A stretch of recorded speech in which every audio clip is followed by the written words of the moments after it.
remove the water from being able to be used to purify other things is what? What did he say? What else? So in reference to the impure things, whatever will change its color, taste, or odor would make it unable. We cannot use it anymore to purify things. Okay. But then he said there's something else. He said athani, the second thing that will remove water from having this characteristic such that we can use it to clean things is what? When the substance is not known as a water. When exactly? He said ما أخرجه عن اسم الماء المطلق من المغيرات الطاهرة.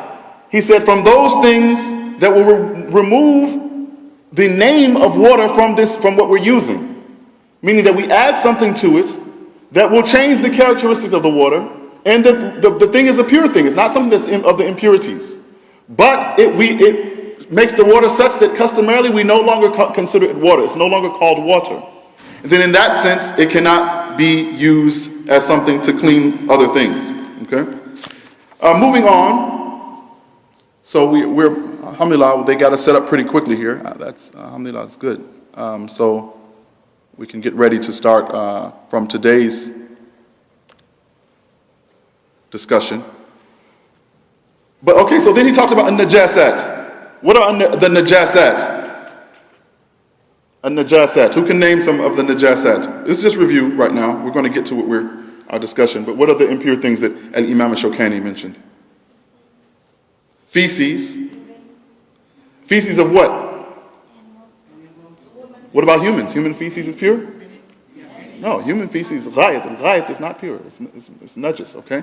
So someone said urine, bawl, urine of the human, right? What's the exception regarding that? What urine of a human does not fall into the category of being of the najasat? A child, a boy, who is nursing, who's radi', he says, who's radi', means he's suckling, he's still nursing, breastfeeding from his mother, okay? There's an exception for that. But all others, the urine of the human being is considered impure. Someone mentioned, either one of the sisters or one of you all mentioned, the feces of animals. And we'll talk about this. There's something I want to mention about this. We said roth. He called it roth, which is the dung of an animal, okay? What else? Gas? No. That's, you're talking. Keep it separate. We're not talking about what breaks wudhu. We're talking about what is in itself is considered impure. We're not talking about the things that break wudhu. We have to keep it separate. All right. Blood. What type of blood? Blood that like splash when cutting. No, he didn't mention this. We're going to talk. I'm glad you mentioned that. Very good. I'm glad you mentioned that. But that's not one of the things that he mentioned. We'll talk about it today, though. I'm going to talk about it in this next slide. We're going to talk about this issue of dam. Not all blood is impure, but there's a certain type of blood that is. Menstrual blood. He said dam al-hayd. Dam al-hayd, the blood from menstruation. It needs to be washed. The Prophet gave instructions about cleaning it. The woman must clean that off of her garment. She can't pray in a garment that has menstrual blood on it. Okay. He didn't mention the blood of nifas, but it falls under the hukum. It has the hukum of dam al-hayd. Okay. This nifas is what you call postpartum bleed, but that's not. He didn't mention that in the book. But we understand that it falls under, that has the same hukum of this, that it should be cleaned also. But there's, what else? What else did he mention? I'll give you a hint. It has to do with animals. Dog and pig. What about dog and pig? The saliva of the dog. He said, lu'ab kalbin. The saliva of the dog is impure. Not just the dog itself. Dog fur is not impure, okay? The dog's paw, his ear, that's not najasa. But But the saliva of the dog is impure. We have dalil for it because the Prophet said if the dog licks in the container, you have to clean that container before you can use it. So you have to wash it 7 times, and then 8th time you have to use dirt to extra cleansing method. Okay, so that's saying that if you have to do cleansing of it, you have to wash it. He's telling you that it's impure. You can't use that instrument until you clean it. Why? Because of the saliva of the dog. Okay, and he said something about the pig. What about the pig?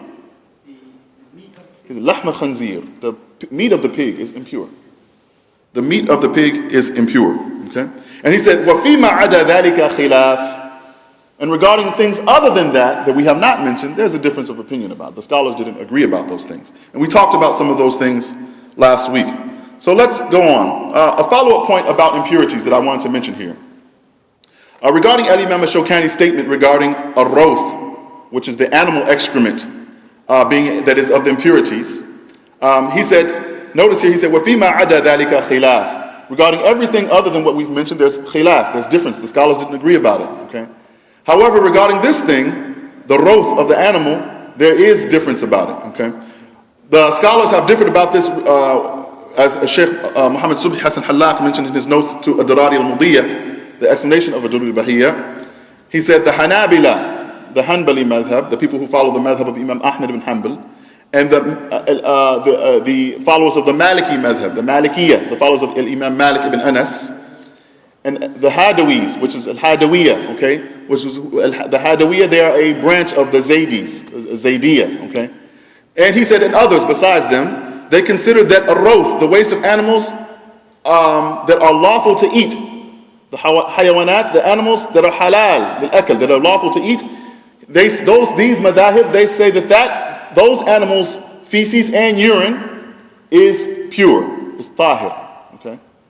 And they said, while the waste of the roth of animals that are unlawful to eat, like pigs, like dogs, like donkey meat, like leopard and alligator and stuff, like things that are not permissible for us to eat from the predatory animals and things like this. Anything animal that's not permissible for us to eat.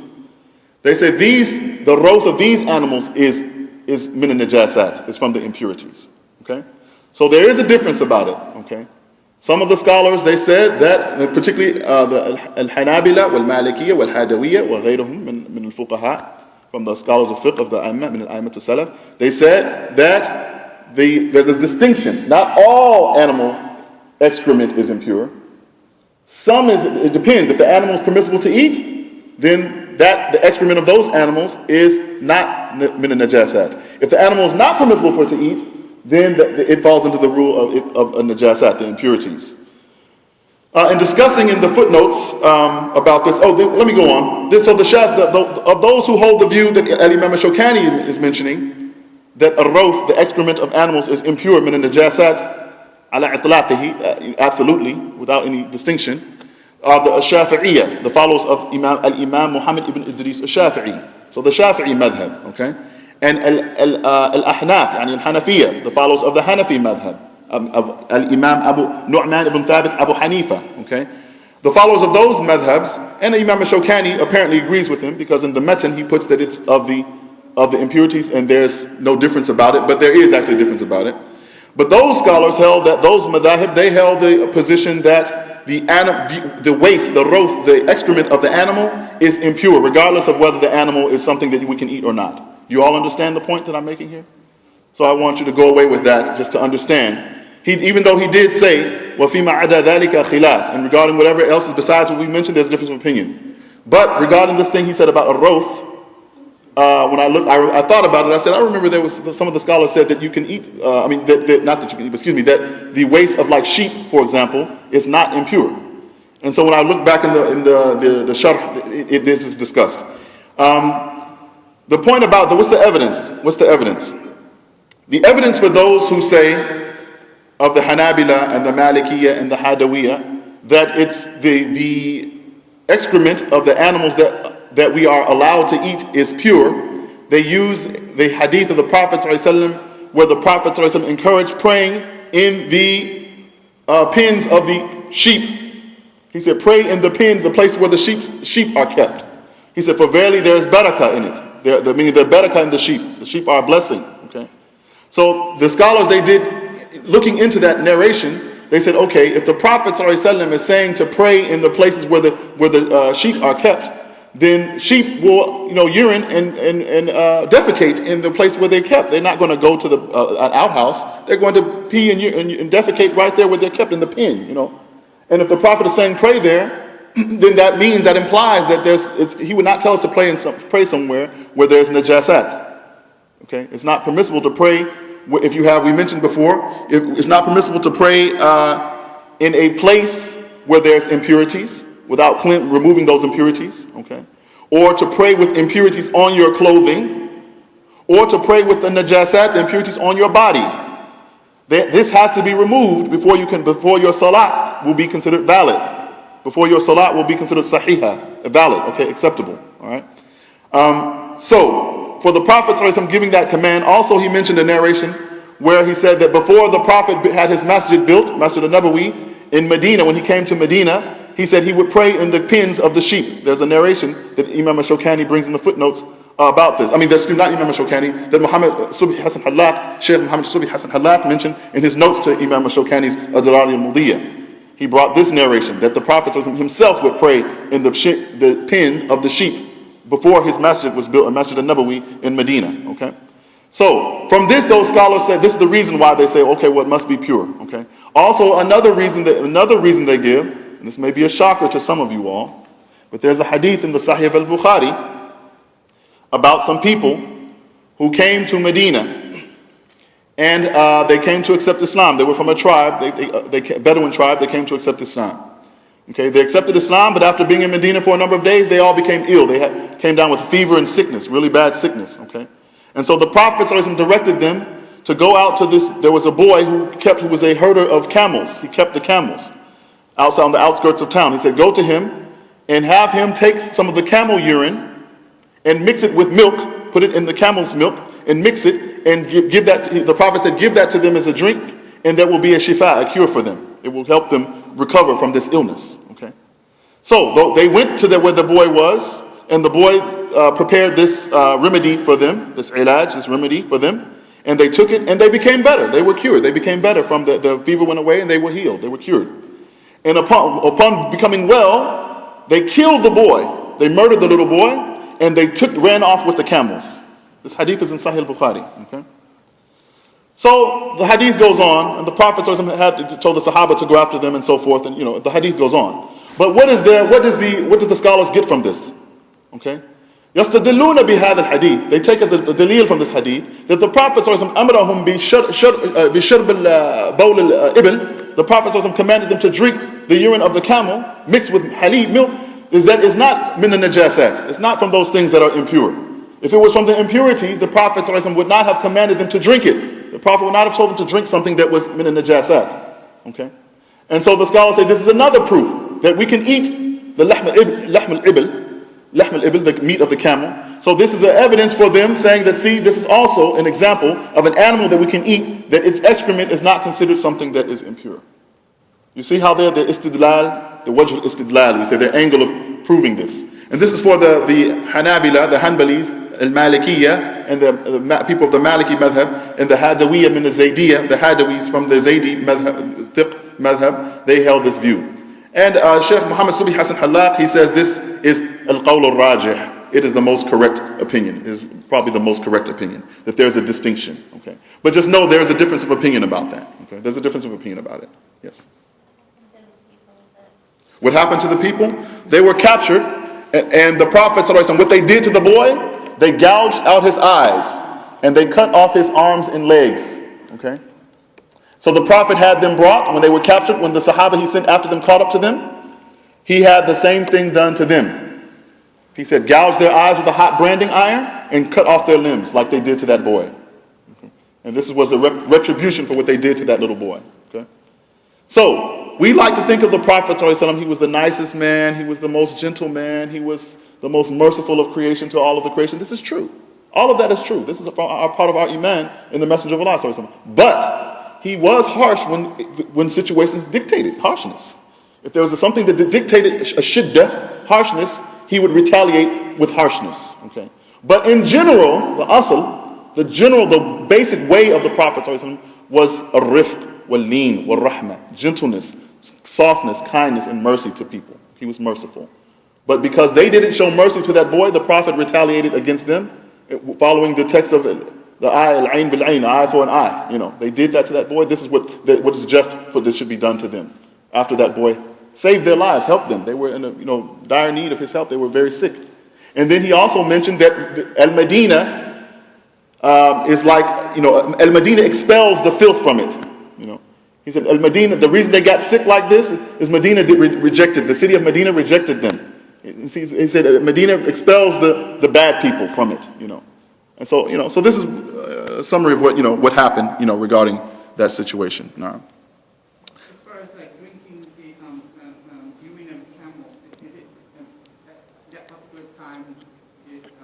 kind like a mu'jiza of the Prophet? Is that a miracle? Miracle of the Prophet? Or is it No, that's not considered a miracle. It's ilaj. It's a cure. It's a remedy, for any Well, for that particular remedy, the Prophet apparently knew what they had, and he knew that was the remedy for what, apparently they had. why do you have to go to a different place to get the Well, that's what the camels were. The boys were keeping the camels there. So that's why he sent them to the boy. Okay, that's why.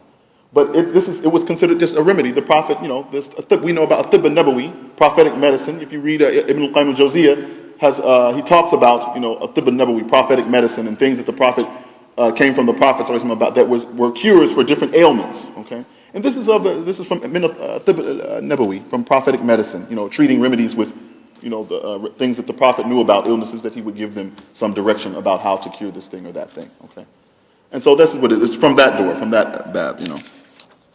But anyway, as we're saying, as Sheikh Muhammad Subhi Hassan Halak mentioned in the footnotes, the correct view seems to be that there is a distinction between the purity and impurity of animals that are lawful to eat versus animals that are not lawful to eat in reference to their excrement, is what we're talking about.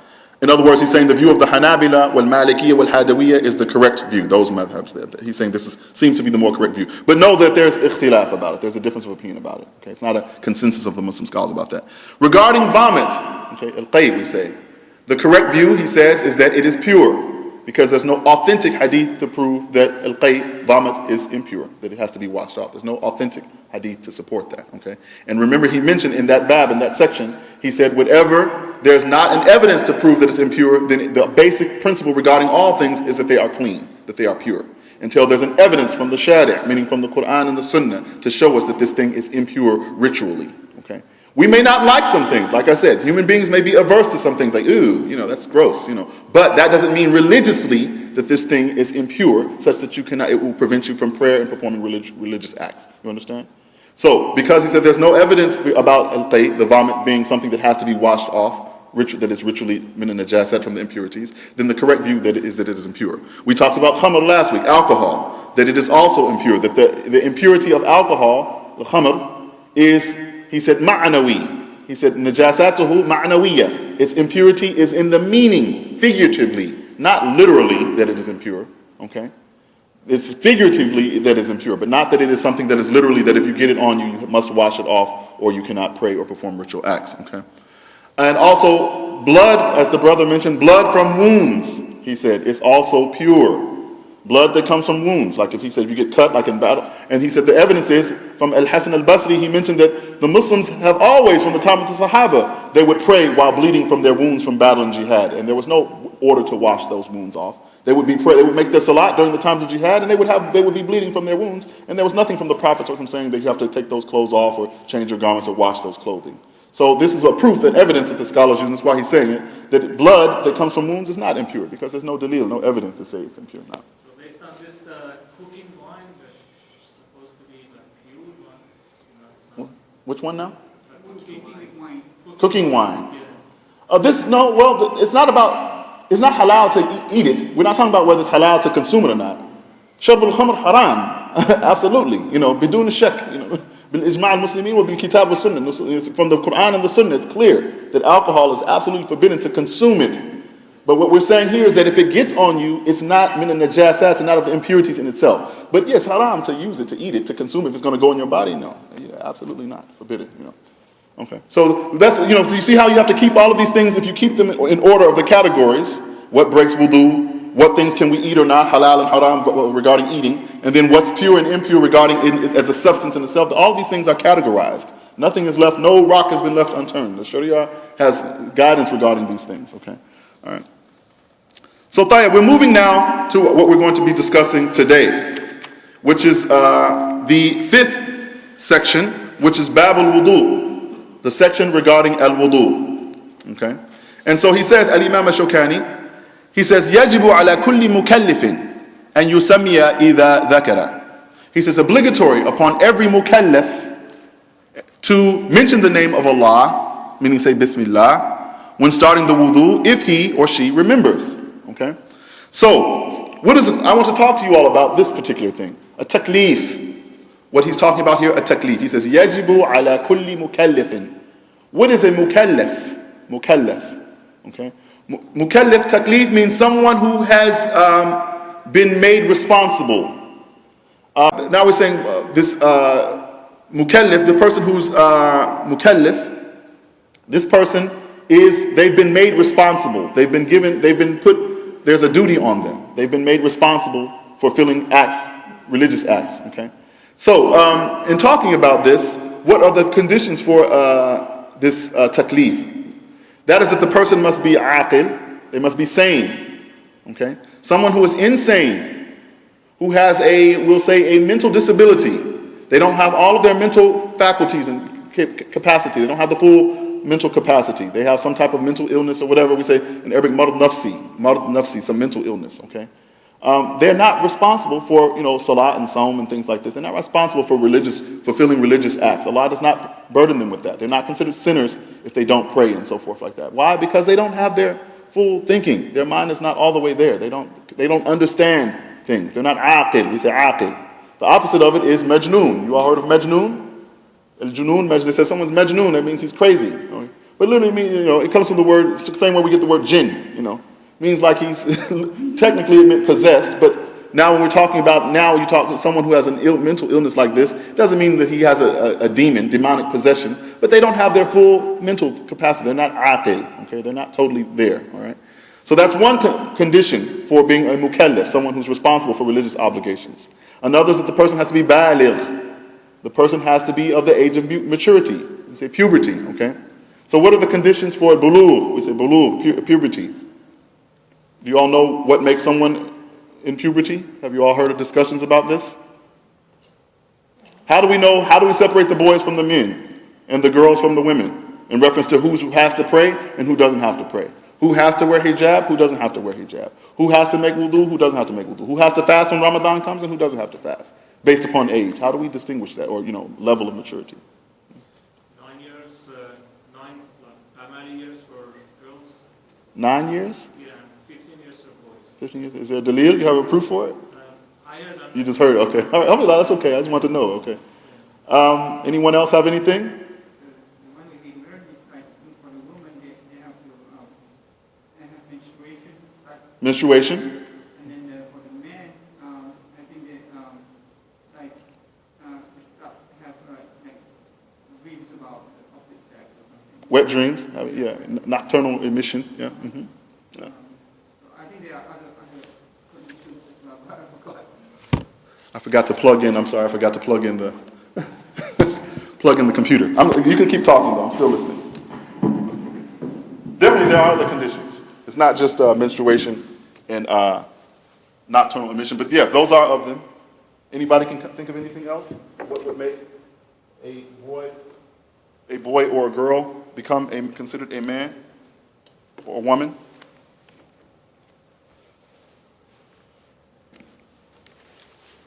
Okay, so of what you all have said, yes, some of what you've said is correct. I'll tell you what they are. If a girl reaches the age of menstruation, we say hayd in Arabic. If she has her menstrual cycle, she's considered a woman Islamically.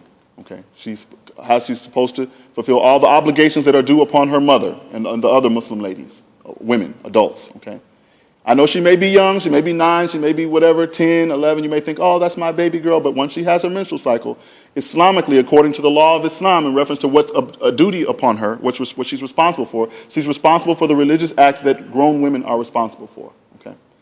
Also, as he said, the nocturnal emission, the ihtilam, we say, having wet dream like this.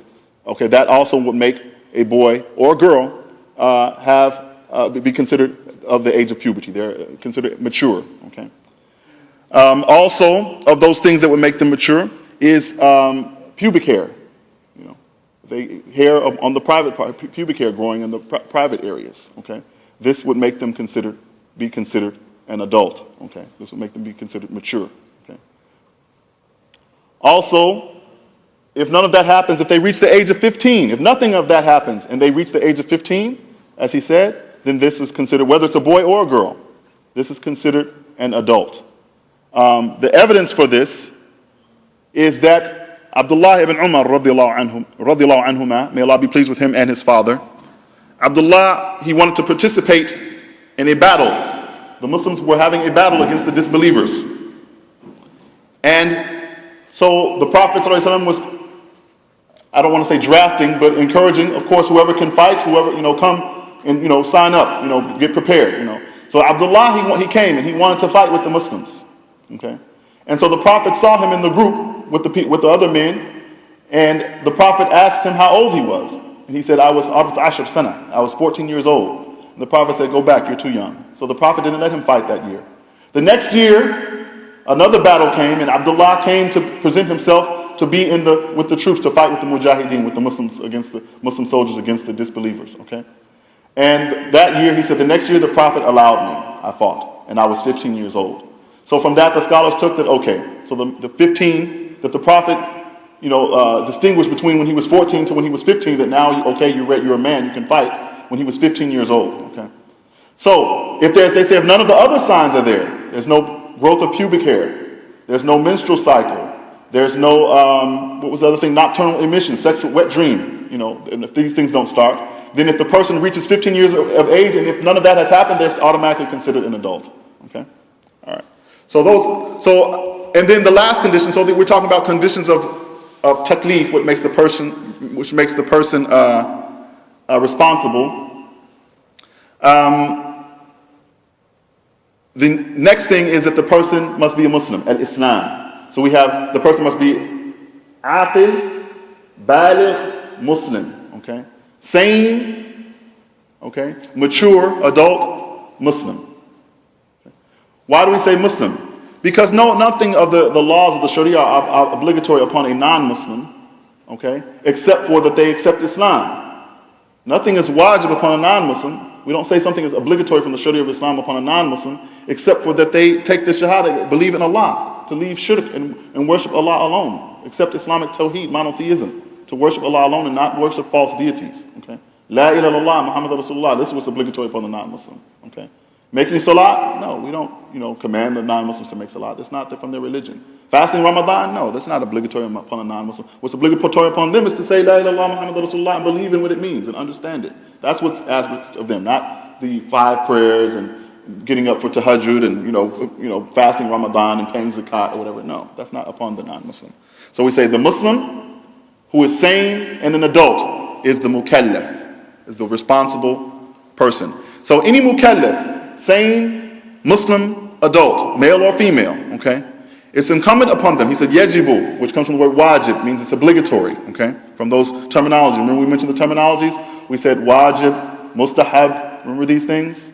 Mandub, all right? Makruh, haram, mubah. We mentioned these fiqh terminologies several classes ago. Okay, so this one, yajibu, when he says yajibu ala kulli mukallaf, it means it's wajib, it's obligatory upon every sane adult Muslim. He says, and yusammiya idha dhakara, to mention Allah's name before making wudu, when beginning wudu, if they remember, okay? So before you make wudu, one of the things that you must do, of the first step, as far as the actions, is that you do what? You say Bismillah. You say Bismillah before you start wudu. And the proof of it, he says, لِقَوْلِهِ صلى الله عليه وسلم, due to the statement of the Prophet صلى الله عليه وسلم, he said, لَا صَلَاةَ لِمَنْ لَا وُضُوءَ لَهُ وَلَا وُضُوءَ لِمَنْ لَمْ يَذْكُرِ اسْمَ اللَّهِ عَلَيْهِ. The Prophet said there's no salat, there's no prayer for the person who does not have wudu. They're not in a state of ritual purity. And he said, وَلَا وُضُوءَ لِمَنْ لَمْ يَذْكُرِ اسْمَ اللَّهِ عَلَيْهِ. And there's no wudu for the person who did not mention Allah's name over it. Okay. So this is an evidence that it's obligatory to say Bismillah when you begin your wudu. And this hadith, it was reported by Abu Dawood, and was declared Sahih by Shaykh al-Albani in Sahih al-Jami' al-Saghir. Now, and notice he says, إِذَا ذَكَرَ, if the person remembers. So what about if you forget? I'm going to ask some questions, interject some questions. Let's say the person forgets. They're in the middle of the wudu. They're at the part where they're washing their elbow or something. Maybe they're at the end. They're getting ready to wash their feet. And they remember, I didn't say Bismillah when I started. What about that? Okay? It's not conditional because here it says if he remembers. If he remembers, okay. I guess it's not a shurut for or valid wudu. Okay, so this is the thing. Sheikh bin Baz, rahimahullah, was asked this question. I read a fatwa from Sheikh bin Baz when he was asked this question. And he said that if the person forgets, or if they don't know, maybe the person doesn't know this. You know how many Muslims don't know this hadith? They just make wudu, they don't say Bismillah before they begin, they just start making wudu. All right? You know, a lot of Muslims don't know about this hadith, you know.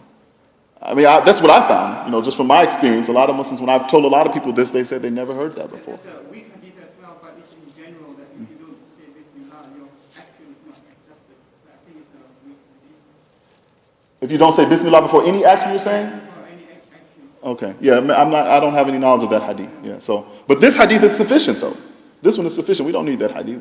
This hadith is sahih. It's sufficient that whoever doesn't make wudu, whoever doesn't have wudu, then they have no salah. Their salah is not valid. Okay, and whoever does not say Bismillah with the wudu, their wudu is not valid. It's authentic hadith. It's authentic. Okay, so but the point is, Sheikh bin Baz, he said, if the person doesn't know, maybe they're ignorant of this ruling. They don't know about this hadith. They never heard of this ruling before. Or they know and they didn't remember. They forgot.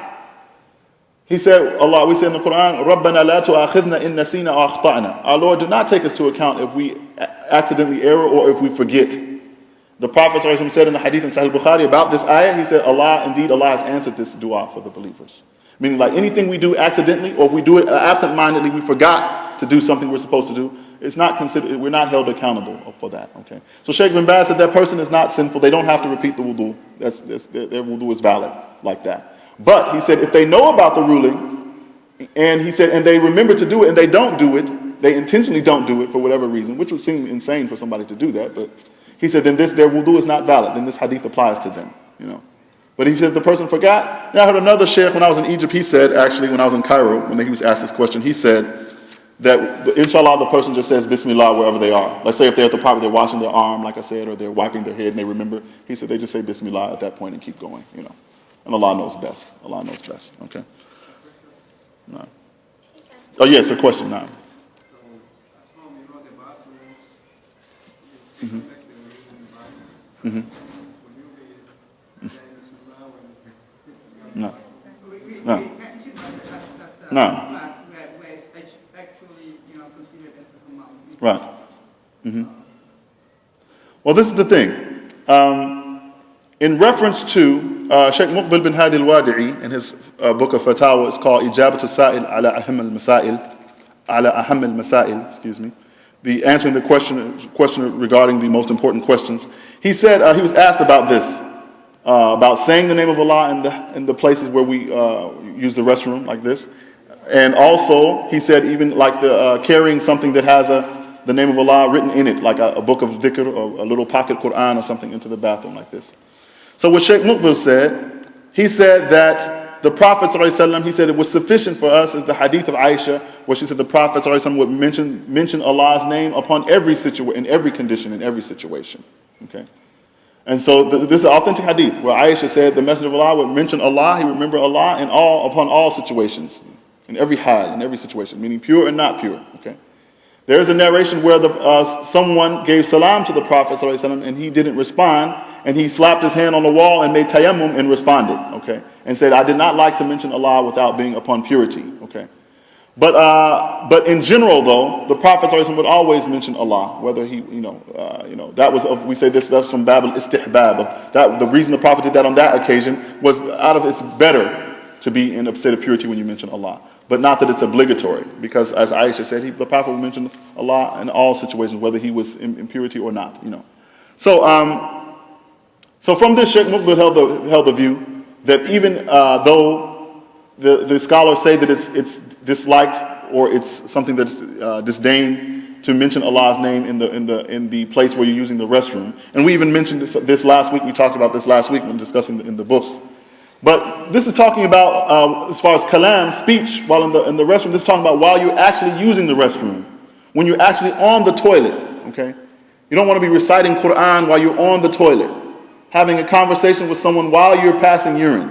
That's what these narrations are talking about. It's not talking about just being at the sink in the bathroom and your bathroom is probably cleaner than somebody else's house. And a lot of the bathrooms we see now, especially in the West, the bathrooms are like the nicest place in the, you go see some of these homes. I go to some of these open houses they have for some of these homes and some of these subdivisions and stuff. The bathrooms are like huge and immaculate, and I mean, you could probably eat off the floor in those places, you know. So it's not the same as if you go to an outhouse, you know. It's not the same at all, you know. So, I mean, there's nothing wrong with that, inshallah. There's nothing wrong with that, saying Bismillah before you make wudu if the bathrooms sink. There's nothing wrong with that, inshallah. But, you know, if you're on the toilet, then yeah, you don't recite Quran and say Bismillah or, you know, something, you know, or, you know, read a hadith book while you're on the toilet, you know. This is inappropriate. This is what he's talking about, that we stay away from kalam, you know, when fi qada al-haja, and when we're answering the call of nature, as they say, or, you know, relieving ourselves. Wallahu ta'ala a'lam. Allah knows best. So the next thing he goes on to say, it's also obligatory for the person to yatamadmad, we say, which means to rinse out their mouth, which means to blow water out of the inhale water in the nose and blow it out. And then the person, they must wash all of their face. Then the person washes all of his face. Then the person washes his hands all the way, and arms all the way up to the elbows. So he's going through all of the things that you do for the ritual ablution. So first, the person, they mention the name of Allah, they say Bismillah. Then he says, then they blow water, rinse their mouth out, and blow water out of their nose. Then they wash all of the rest of their face. Then they wash their hands and arms up to the elbow. He's talking about these things which are obligatory, the wajibat of the wudu. These things that are obligatory regarding the wudu. Okay? So then he said, yes. We'll come to that. We're going to come to it. Okay? So he says, ثُمَّ يَمْسَحُ رَأْسَهُ then the person must wipe over their head along with their wet hands, and then also clean their 2 ears with their wet fingers, like this. And then he says, and it's acceptable masah ba'dihi, to wipe some of the head. It is sufficient to wipe over part of the head. وَالْمَسْحُ عَلَى الْإِمَامَةِ, and also to wipe over a turban one may be wearing. Okay, so regarding this, let's talk about this. The person must wipe over their head with their wet hands. Who knows how that is to be done? How do you do that? What's the method of doing that? Like you wet your hands and just Okay. and then just wipe, go over your face. Okay. So you just do like this? Yeah. Okay. Anybody know another way? Some people goes there and then combine together with ears. Okay. No. What he's saying is an authentic hadith about it. That's mentioned, that they mentioned here in the footnotes. That the Prophet described it as, it was described that he took his wet hands and he passed them from the front of his hairline back to the nape of his neck, to the where his hairline ends on the neck. And then he brought them back forward to the front. And then he wiped the ears with his fingers and going into the ear with the fingers and the thumbs behind the ear. This is from an authentic hadith that proves this. There's an authentic hadith and it's mentioned here in the notes. Okay. So yes, this is the way it's done. Okay? So it's not, notice he says, mash ba'dihi. Okay, wiping the hair, or wiping the head, okay? Mash ra'sihi, the person wipes his head. There's a difference between al-ghasl and al-mash. Ghasl means to wash something rigorously, okay? But mash means just to wipe wet hands over it. So in other words, when you get in the wudu, when you're cleaning your hair, your head, you don't put your head under the water and do washing your hair like, a shampoo commercial, okay? It's just masah. It's not ghusl. It's not ghusl, not washing. It's masah, which means to wipe their wet hands over it, okay? There's a difference between the two. In fiqh, there's a difference between the two. That's why he began by, he says, ثُمَّ يَغْسِلُ جَمِيعَ وَجْهِهِ. So he says, then he yaghsil. Yaghsil comes from word ghasl, means to wash. He washes all of the rest of his face. When you wash your face, you're actually washing the face with water, with the water in your hands, okay? And then also he said, ثُمَّ يَدَيْهِ مَعَ مِرْفَقَيْهِ. Then he washes his hands and the arms all the way up to the elbow, including the elbows, okay? All right, so that is washing. Ghasl is mentioned for that, not masah. But when he comes to the head, he says, ثُمَّ يَمْسَحُ رَأْسَهُ. Then he wipes his head. He didn't say wash his head. He wipes his head. Okay? Alright? So when Allah mentions in the Quran, Allah says, وَامْسُحُوا بِرُؤُوسِكُمْ. Allah says, and wipe your heads, not wash your heads. Allah says, وَامْسِحُوا, do masah. of ru'usakum, your heads. Okay, not washing your head. Allah doesn't say waghsilu. He said wamsuhu. Do masah, wiping of the head, not washing it. Okay, so there's a difference. For this wiping, is for a woman is the same thing? Is there any places where I don't have to do this and that? It's the same thing. All of the rulings in fiqh, all of the rulings in the Sharee'ah that Allah or commands that the Prophet, Allah or His Messenger have given us, therefore the men and women alike, unless there's an evidence to prove there's a distinction. You understand? Unless the Prophet said, for the ladies do this, or Allah says, for the women, the believing women, you must do that. You know. But if there's no distinction made, then all of the rulings that we read about is always for men and women, unless there's specifically mentioned women have to do it another way. Okay, you understand? Always remember that. This is like a principle that will, as you're studying fiqh, that will help you. Anytime you see a command from Allah or His Messenger, sallallahu alaihi wasallam, then this is for all of the believers, unless there's a distinction from the Sharee'ah, meaning from the legislation, to show that it's something different for the ladies. Okay, all right. There's an exception for them. All right. So in reference to this thing, notice he says it's acceptable, it's sufficient to make masah of ba'dihi, of some of the head. Okay. So what he's talking about with this, the scholars differ over whether it is permissible to wipe over part of the head or whether the entire head must be wiped. There's a difference of opinion about this. Okay. In the notes to this At-Ta'liqat al-Zahiyyah Ad-Durar ul-Bahiyyah, Sa'ad ad-Din al-Kubbi, he mentions that wiping part of the head only is not sufficient. Even though Al-Imaam Ash-Shawkaanee says sufficient, the one who did the footnotes to the book, he said this is not sufficient, this is incorrect, that there's nothing confirmed to prove it. However, Al-Imaam Ash-Shawkaanee, in his notes to Ad-Daraaree al-Mudhiyyah, he brings narrations to prove that it is linguistic and also narrations and also from the language of the Arabs, the Arabic language, from the narrations that show that it is permissible to wipe some of the head if you have some type of head wrap on. Okay.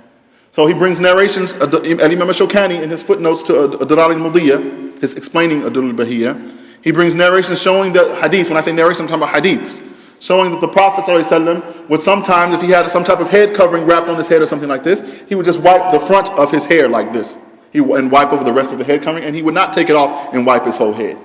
That's why Imam Ash-Shawkaanee mentioned this, because there are authentic hadiths to prove it. Okay, so even though Sa'ad ad-Din al-Kubbi said there's nothing to prove it and it's not sufficient, you must wipe all of your head, Imam Ash-Shawkaanee himself he explained this and he refuted it in his notes in this larger book, Ad-Durar al-Bahiyyah, Ad-Durar ul-Bahiyyah feel-Masaa'il al-Fiqhiyyah. Okay, so if you have a head covering on, it's acceptable not to wipe all of the head. You can wipe over the head covering itself, or you can wipe over some of the head covering and just wipe some water under the front of your hair like this, and this with your wet hand, and that's sufficient. Okay, all right. Also, I'm going to add here. He didn't mention this, but I'm going to add here in reference to the khimar. Have any of you all heard that it's permissible for a woman, a Muslim lady, to wipe over her headscarf and not take it off to make wudu? Okay, the sister's saying yes. Have any of you brothers heard that? Okay, so this is based on a narration from Salama. Okay, it's an authentic narration that she would not, if she was making wudu, she would wipe over her khimar, her headscarf. Okay, so from this, it's not a hadith of the Prophet ﷺ, but it's coming from one of the sahabiyat, the women who were there in the presence of the Prophet ﷺ, and this is how she did it, and others saw her doing that of the successors. So it's considered something that that the women can act upon. It's a dalil, it's an evidence for the ladies, particularly if they're in a public place. Let's say a woman has to make wudu and she's at her job. Okay, maybe she's has a job somewhere outside, in a public job, where she has to make wudu in the restroom or somewhere. She doesn't want to have to take off her khimar in public and take off her scarf. Okay, so she just can wipe her wet hands over the scarf. Okay, the condition that is given in the notes to the book, he says that the person must have put the head covering on when they were in a state of wudu. They must have put the head covering on when they were already in a state of wudu. All right, and they said this is tab'an lil-masah al-khuffayn. This is following the ruling regarding wiping over socks. Because the hadith that mentioned the Prophet wiping over the imamah and allowing the Sahaba to wipe over the imamah, which means head covering, head wrapping, a turban or something like this, the narrations about wiping over the socks are in those same narrations. I mean, they come together. So they say the ruling about wiping over the socks is known that you cannot wipe over your socks for wudu unless you put those socks on when you had wudu. You understand? When you put the socks on, you had to have wudu already, made wudu with your whole body, your foot or whatever, all the limbs. and then you put on those socks. Then later on, if you break wudu, you can wipe over those socks. Okay. But, so that he said the same applies to wiping over the head covering, that you must have put that head covering on when the person was in a state of wudu. And here's where he mentions it. He says, وَالْمَسْحُ عَلَى الْإِمَامَةِ, and the person may wipe over their imama, the turban. And he says, as long as they put it on in a state of purity, i.e. having made wudu already before they wore it. Okay, so in reference to,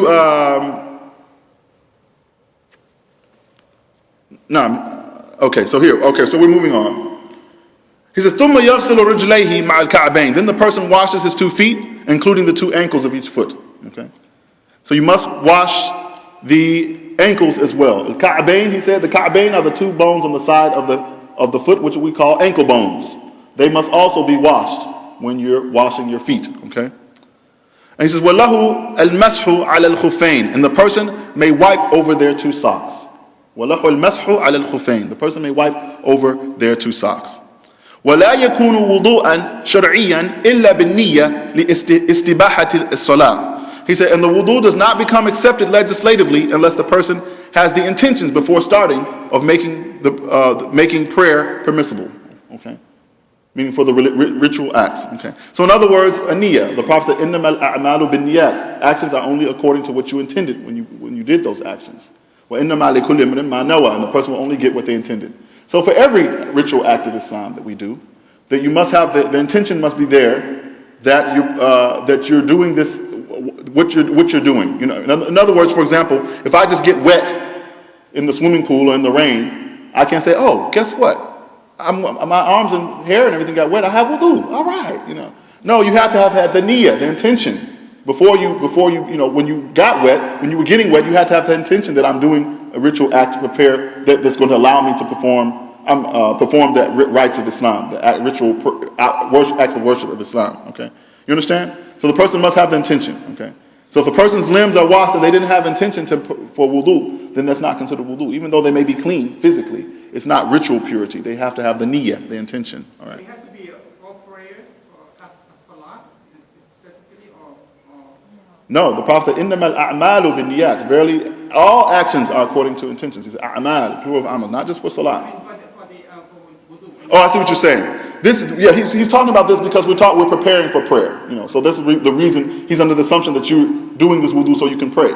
So your intention should be that, that I'm, this is under the assumption that we're building up to. We're going to get to Bab al-Salat, okay, Kitab al-Salat. We'll talk about Salat. So he's doing this under the assumption that you're making this wudu so that you can prepare, to pray, to make Salat. Okay, so the intention must be there for that. Then of course their intention is not going to be for salat. Then their intention is going to be for some whatever they're going to be doing it for. So sometimes in the morning you wake up, make wudu, and then when it comes to you're not thinking to pray Zohar at that time. You should be. But you are in the morning. You leave your job. You wanted to go with wudu. Why? And then when it becomes Zohar, I still have my wudu. But my question is why? When you made the wudu to leave out, why are you making that wudu? It's Just to keep it, yeah. Some hadith is saying like if you have the wudu, shaitan will be, Authentic hadith? I'm not sure. I have to find out. Not necessarily. I don't know of any authentic hadith like that. Allahu a'lam. I haven't heard of. I don't have any knowledge of any hadith like that. But the purpose of when you do the wudu, even if you did it at 8 o'clock in the morning before you went out to work, when you're doing that wudu, your purpose is, I want to have wudu so when it's time to pray, I can pray. Doesn't matter if it's dhuhr time, it's just when prayer comes, I want to be able to pray. So I'm making even though I'm making this wudu now at 7:30 before I leave out my house, and there's no particular salat, I'm going to make it 7:30 or 8 o'clock when I get to work. My attention then, at 7:30, 8:30 is whenever prayer comes, I want to be in wudu already, so I don't have to make it again at work. That's fine. You understand? Because your purpose is still that I'm making this wudu so I can perform ibadah later. That's fine. And it's not something you say. We're not a talaffuz bil niyyah bid'ah, the scholars say. Saying the words of the intention is an innovation. This is bid'ah, it's innovation. The place of the mahal niyyah al-qalb, the place of the intention is in the heart. It's not something you say. Oh Allah, I'm going to pray 4 rakahs of dhuhr. No, this is bid'ah. The scholars of the past have all talked about this innovation. Okay, the place of the niyyah is the heart, the qalb. So it's a state of mind. It's what your consciousness, you're thinking about, okay, why am I doing this, okay? But you don't say, there's not a prayer formula or what words you have to say for it to be considered niyyah, okay? Once you've said it, you already had the intention in your heart first. What's in your heart already preceded any action you did, okay? So, your intention in your heart, if you think about in your mind, why am I doing this wudu? What's the reason for it, okay? It's not mashru' to make wudu just for leaving out of the house. That's not legislated. There's no hadith for it. There's nothing from the Sharee'ah of Islam to say make wudu before you leave out of the house. There's no narration for it, okay? The wudu is to perform the acts of worship. Now there is a narration about going to sleep upon tahara, going to sleep upon wudu. It's authentic, where the Prophet ﷺ said, whoever wants to go to sleep, then let him make a wudu, okay? And he said if he goes to sleep upon a tahara, there's an angel who will be charged to sleep in his hairs. And that angel, if he wakes up in the night to pray anything of the night prayer, the angel will make dua for him, okay?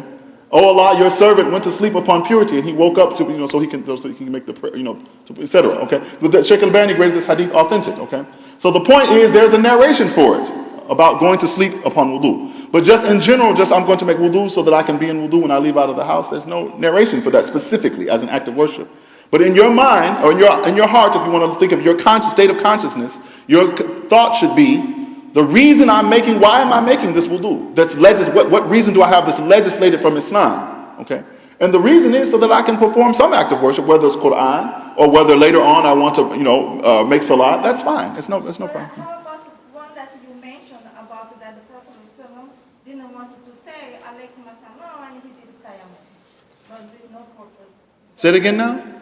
One example you said before, you said that when once I have greeted him, and he made tayammum. He hit the wall, slapped the wall right now. And because saying that, I do not want to reply without. So he gave the reason. That was the reason. He didn't say wudu. He said, but he said, I did not like to mention Allah on a state of impurity. So he gave the reason. So Radd al-Salam was his reason for doing that. But not because of the prayer. My point is not that you have to make wudu. It doesn't have to be the prayer. Like I said, the reason he's saying prayer here is because he's under the assumption that this is why we're teaching you wudu, so that you can pray. You can substitute in here tilawatul Quran if you want. The reason for your niyyah is that I'm doing this li istibahat tilawa. Okay, that could be your reason. So it depends on what your purpose is for an act of worship. No, that's what I'm saying. What you are saying is that then if the Prophet would time of Zuhur would come, that tayammum would not work for him. He has to go make wudu because at that time he made a specific. His intention was for it to respond to. But also the other thing is, he has to make another. We assume that. I mean, that's not mentioned in the narration of what happened later on throughout that day with the Prophet, but we assume that. That's why the Shaykh is mentioning it's not considered wudu and shar'iyyan. It's not considered a valid legislative wudu according to the Sharia. Illa bin-niyya li istibahata ibadatan. Except for the intention that you're doing this wudu to make some act of worship valid. That's why you're doing it. That has to be a state of mind for you. Okay. The other thing in reference to the situation with tayammum, that was something that's restricted and limited just to that situation. But later on, if the person comes across water, they have to make wudu anyway. You can't just keep praying tayammum all day long. Later on, he's going to come across water. You have to make wudu. You understand? So, but my point is the reason the Prophet did that, he gave the sabab. He gave the reason of why he did it. He didn't just slap the wall and then say wa alaikum salam. He did it and then he said, only reason I did this was so that I don't like to mention Allah's name ala ghayri tahara, without being upon purity. So that's why I did this. So I can urud alayka salam, so I can return your greetings of peace to you. And it will be this, and this is, as the scholar said, even explain this hadith, this is min bab al-istihbab. Okay, this is from the door of what is favorable, recommended, but it's not laysa ala bab al-wujub, not from the door of being obligatory. Okay, it's not obligatory to make wudu to return salam to someone. That's my point. I'm saying. Okay, it's not obligatory to do that. This is something that's recommended. The Prophet, because Aisha mentioned in the other hadith, the Prophet would mention Allah in any situation. Ala kulli hal, the Prophet can yadhkur Allah. He would mention Allah, whether he was state of purity or impurity. He would mention Allah. But this, the Prophet is just showing wanted to do what was more recommended. I like to be in purity. And as-salam, and there's a hadith where the Prophet said, as-salam min asma'illahi ta'ala. This as-salam is from the names of Allah subhanahu wa ta'ala. So there he said, so therefore spread as-salam amongst you all. Meaning say as-salamu alaykum. Because as-salam is min asma'illah. It's from the names of Allah. As-salam, the source of peace. Okay. So it's mentioning Allah's name. When you say as-salamu alaykum, you're mentioning ismun min asma'illah. You're mentioning a name from the names of Allah subhanahu wa ta'ala when you say as-salamu alaykum. Okay. Doesn't just mean peace be on you. You're saying Allah, He's the source of peace. May Allah's peace be upon you. Okay. You know. So this is why the Prophet is saying, I did not like to mention Allah's name without being upon tahara, you know, all right. But it's not from the door of that it's wajib to do that. It's not obligatory. It's not from the door. The Prophet is showing this is better. It's better. Okay, all right. Inshallah, I hope it's clear. Inshallah, I hope it's clear. Inshallah. Okay. Tayyib. So there was something else I wanted to mention, but I can't remember what it was now because we get off the topic. Okay, لا يكون وضوءا شرعيا إلا بالنية لاستباحة الصلاة. So anyway, like I said, we were talking about, okay, so then he said the person يغسل رجليه مع الكعبين. The person washes his feet along with the ankles. What about the heels? Al-a'qab, the heels. When you wash your feet for wudu, should the heels be wet also? Yes, because the Automatically will be, because you are going to reach your leg. ankle. Not necessarily. Just wipe it like nas is That's when sufficient. you have the heels for your foot. Okay. So the thing is, as far as the foot, al-masah, if you're washing the actual foot, is not for the actual foot. Al-masah is lil-khufayn. It's for the khuf, or jorabain, the two socks. Because also there's narration in Sunan Abi Dawood, the Shaykh al-Albani graded Sahih, where the Prophet also said you can wipe over jawarib, the socks, not just leather socks. Because people say, khuf, that just means leather socks. So you can't wipe over cloth socks. No, there are narrations from the Prophet allowing wiping over cloth socks. Okay, it's not called khuf. Jawarib, okay? Jorabain, you can wipe over that also. It's in Sunan Abi Dawood, authentic hadith, okay? So you can wipe over cloth socks. People who think that you can only wipe over leather socks, this is not correct. There are authentic hadiths that prove other than that, okay? They say that also, that you have to, if it doesn't cover the skin, how about we have, the woman belly thing? Is that valid also? Are you saying, when you say cover, you mean as far as being see-through? Yes. Yeah, scholars differ about that. There are some scholars who say that. There's not really a dalil for them. They don't really, it's more so from, opinion, ra'i, okay? Because the reason they say this is because they think that, okay, if the sock is that thin where you can see through it, then it's likely to tear, and then they go into, well, if the sock has a hole in it, then you can't wipe it over the sock if it has holes in it. But Shaykh al-Islam ibn Taymiyyah, rahimahullah ta'ala, he said it's unthinkable that the companions of Muhammad did not have holes in their socks. He said it's unimaginable that the companions of Muhammad did not have holes in their socks. So if they had holes in their socks, and the Prophet allowed them to, in general, to wipe over socks, if there was a condition that the sock couldn't have a hole in it, then the Messenger of Allah sallallahu alaihi wasallam would have said it. He would have had to have told us. You understand? And since the Prophet did not make this a shart, a condition, min shurut masah al-khufayn, for the conditions of wiping over the socks, the Prophet didn't say anything about it. So then we have to consider that it's nothing. That's not a condition. For us to say, think about this. For us to say, because some of them even went as far as to say you have to be able to walk a mile in the foot covering without it tearing. Really, this is for some of the fiqh books of some of the madahib. It has to be so thick that if you walk a mile in it, it cannot tear, and it can't have any holes in it, and it has to be blah blah blah blah blah. Put all these conditions, okay? But these things, if the Prophet sallallahu alaihi wasallam, it was possible for those things to happen in the time of the Prophet sallallahu alaihi wasallam, and he didn't say anything about it, then how can you make it legislated, something shari'i, and the Prophet it happened in his time and he didn't say anything about it. Okay? You understand? So this is not permissible to do, it's not acceptable to do this. So we say this is a mistake. We don't say those imams are evil or those madahib are evil and they're, dalun, mudillun. No, we don't say that. But we say this is khata. Kulli bani Adam khata. Wa khayrul khata'in at-tawwabun. Okay? All of the children of Adam make mistakes. All right, but the best of those who make mistakes are those who repent. So everybody, my point is, كلنا نصيب ونخطئ. كل واحد يصيب لعله يصيب اليوم ويخطئ غدا. ويخطئ اليوم ويصيب غدا. That's هكذا البشر. This is how the man is. The human being is insane. Is like that. Nobody is perfect. Everybody has mistakes. العصمة للنبي صلى الله عليه وسلم. The infallibility regarding the religion is for the Prophet صلى الله عليه وسلم. It's not for anyone after him. Everybody after the Prophet biduni istithna, without any exception, have some mistakes regarding the religion, regarding the deen, have made mistakes in their opinions about the religion. Everybody after the Prophet, okay? Individually, al-afrad min al-ummah, individuals in the ummah. No matter how big the imam or we have, how much respect we have for this shaykh or this imam. We love our mashayikh, we love our ulama, we love a'immatu ahl sunnah, we love them. But we understand they're rijal, they're men, they had mistakes. And how do we know the mistakes of the ulama? Because the other ulama told us, they showed us.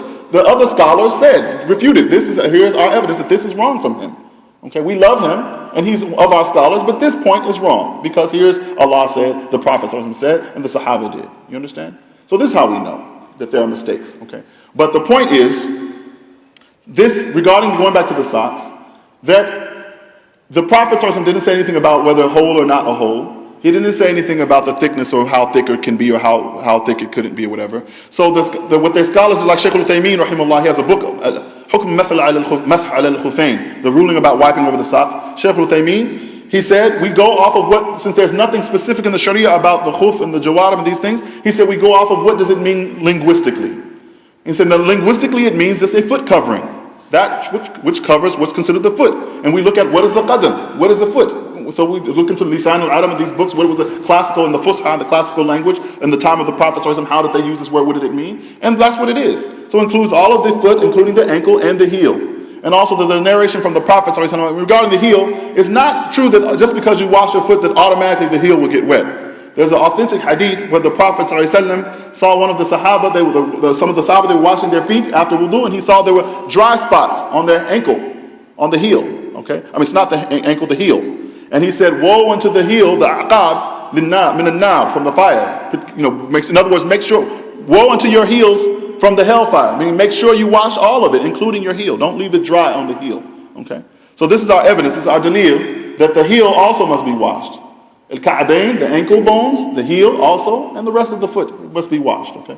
And tayyib, so we're coming to the end. I think it's time for salat. I see Badr holding the microphone, so it must be time for the prayer. And alhamdulillah, this is just a little, at the end of your slide, you'll see a little quick, brief 1, 2, 3, 4 things of the things we've mentioned. These are just the basic things. The sister asked about doing the things 3 times. Do you have to wash these limbs 3 times, thalatha marat or not? We'll talk about this next week when we talk about the sunan, the mustahabbat. But to answer your question in general, no, it's not obligatory. Here, what he was talking about in this bab is the wajibat al-wudu, those things that are obligatory in wudu. So if you wash the limb once, it's sufficient. If you wash it twice, it's sufficient. Your wudu is valid. If you wash it 3 times, the wudu is valid. You don't have to wash it 3 times. But we'll talk about next week the istihbab, that is mandub, is recommended to wash it 3 times. But there are narrations from the Prophet ﷺ, you'll find them in the Sunan of Abi Dawood, authentic hadith, that he did not wash the limbs 3 times on occasion. Sometimes he washed it once, sometimes he may wash the limb twice, sometimes he washed it 3 times. All of that is from the sunnah, okay? It's acceptable, it's valid, okay? The wudu is sahih, it's correct, all right, like that. طيب وسبحانك اللهم وبحمدك واشهد ان لا اله الا انت استغفرك واتوب اليك. نعم.